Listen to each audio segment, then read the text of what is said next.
Сәлем, қалдарыңыз қалай? Міне мал ет ашып жатыр, кішкене ет болған ғой. Тоқты ма, бір жас малдың еті ғой. Кішкене сорпа болсын деп балаларға. Ана кезде үйді көргем ғой, үйді. Сөйтіп, екі бөлмелі екен деп барғам ғой мен. Екі жағында да балконы бар. Үлкен балкон, екінші этаж. Соны кіріп сөйлесіп телефонмен, сосын барып кіріп көрдік. Кіргеннен кейін ана үйдің іші дәу ғой, үлкен екі залы бар екен. Үш кішкентай бөлмеден үш бөлме бар екен. Бірақ іштері кең бөлмелердің. Кухнясы, мен кухням сияқты кішкене үлкенірек. Бұл 4 бөлмелі екен. 23 миллион сұрап отыр. Алматыдан жер үй аламыз дейді ғой. Негізі мен екі бөлмелі іздегем ғой. Ол үйлерді екі бөлмелі екен деп жүрмін ғой мен. Бәрі сондай ма екен. Дүниесімен тыстаймыз деп отыр ғой. Қандай адам алады екен. Бағы біреу алады ау. Алла берсе почкадан бере салады деп аспаннан түседі екен деп отырмыз енді. Алла қаласа, Алланың қаласа қалауы зор ғой. Ой. Салауат ұйықтап жатқанда тез қамыр жайып алайын деп жатырмын. Қамырым жабысып барады ғой. Ой, отырдым. Көп ұстап тұрып қалдым өзім жаңа.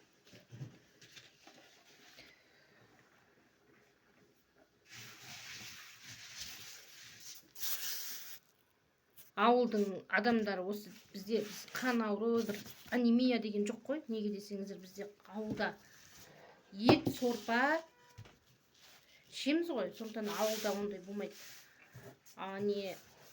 Негізі баланы кішкентайынан, іште жатқаннан, туғаннан, одан кейін босанғаннан кейін де біз гемоглобин сорпа ішеміз ғой. Ет жейміз, сорпа ішеміз, сол денсаулыққа. Денсаулығымыз содан мықты болады екен. Ең дәруменге бай тамақ осы қол кеспе. Жоқ, еті бар. Ет, сорпа, қол кеспе. Ет, сорпа, қол кеспе.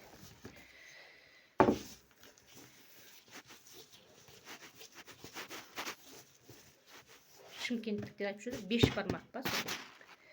Біз сол енді тез ет, сондай қойдың еті, сиырдың еті гемоглобинге бай. Сосын мен сары топырақ жеп жүргем алдында. Бір баламыз босанып ма, екі қабат. Бізде екі қабат көреді бізде. Сол кезде гемоглобин. Мен ойлағам ғой, сары топырақ жегенде витамин жетіспейді екен деп жүргем ғой. Қайдан білейін, сөйтсем ол қанды түсіреді екен ғой. Қан аз болған соң адам сары топырақ жегісі келе береді екен. Содан мен сары топырақты көп жеп қойдым ба, қан түсіп кетті. Қан түскен ол негізі көтерілмей қойса, ол қауіпті екен. Сондықтан одан кейін сорпа ішіп, бір ай сорпа ішіп, ет сорпа ішуге тура келеді. Қанды басты ету керек қой енді. Қан қосу керек орнына.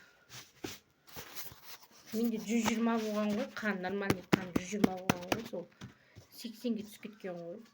Ол резко түсіреді екен ғой. Бәленбай жыл жинаған еңбегіңді, денсаулығыңды жаңағы сары топырақ жеп атады ғой интернетте бірдеңе деп. Сол бар ғой, сары топырақ, сол гемоглобин құртады екен. Анемия деп атады ғой, солдан. Кім біледі, анемия қаншалықты қауіпті екен.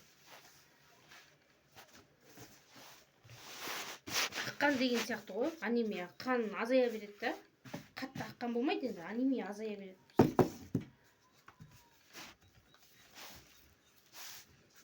Қанның құрамы азая береді деген сөз ғой. Сондықтан мынандай кішкене етті асып, кішкентай ғана етті соны асып сорпа балаларға беруді әдет қылдым мен. Тіпті фарш алсам да содан тамаққа қосып, бір қасық болса да.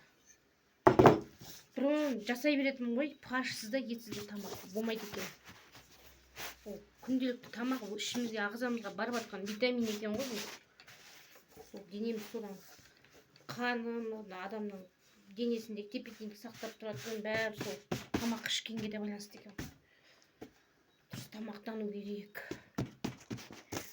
Бізде ауылдың балалары неге бізге мықты етеді? Содан сол ет сорпадан ай сайын ет сорпа ішкеннен қол кеспе мына ең айбат тамақ. Ең дәмдісі.